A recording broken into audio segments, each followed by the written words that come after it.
तो गाइस आज हम करने वाले हैं एक बहुत ही खतरनाक एक्सपेरिमेंट। तो यहाँ पे अगर आप नीचे देखने की कोशिश करेंगे तो हमारे पास बहुत सारे दिवाली पटाखे हैं गाइस। बारी बारी से सभी पटाखों को आपको बताते हैं और दिखाते हैं।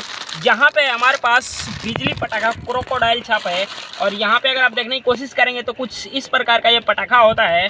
तो यहाँ पे इसकी भी टेस्टिंग करेंगे। और इसके अलावा यहाँ पे अगर आप देखने की कोशिश करेंगे तो ये है हमारे पास दिवाली बुलेट बम, काफ़ी खतरनाक ये साउंड करता है। तो इसकी भी टेस्टिंग करने वाले हैं। ये मतलब 20 हो गया। और यहाँ पे अगर आप देखने की कोशिश करेंगे तो यहाँ पे हमारे पास है माचिस पटाखा गाइज। ऐसा छोटा छोटा डब्बी है इसके अंदर और इसके अंदर खोल के अगर दिखाएंगे आपको तो कुछ इस प्रकार का ये पटाखा होता है गाइज। उसकी टेस्टिंग करने के लिए सिंपल से आपको क्या करना है, पटाखे को ऐसे लेना है और यहाँ पे घिसने के लिए दिया हुआ है, सिंपल से ऐसे करना है और गाइज यहाँ पे रख देना। अभी ये ब्लास्ट होगा, देखना।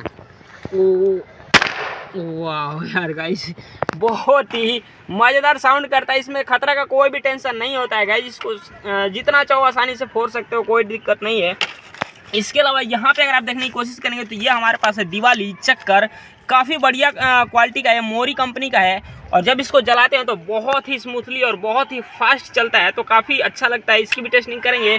और यहाँ पे अगर आप देखने की कोशिश करेंगे तो ये हमारे पास कुछ दिवाली अनार है। ये छोटे वाला भी है और बड़े वाला भी है। तो इसकी भी टेस्टिंग करेंगे बारी बारी से और दिखाएंगे आपको कैसा ये धमाका करता है। और इसके अलावा यहाँ पे हमारे पास कुछ माचिस का बॉक्स है गाइस, इसका भी हमें ज़रूरत पड़ेगा, तो इसकी भी मतलब टेस्टिंग करेंगे। और यहाँ पे अगर आप देखने की कोशिश करेंगे तो हमने एक छोटा सा सेटअप बना रखा है गाइस, इसी के अंदर हम पटाखे की टेस्टिंग करने वाले हैं। तो चलो फटाफट से स्टार्ट करते हैं।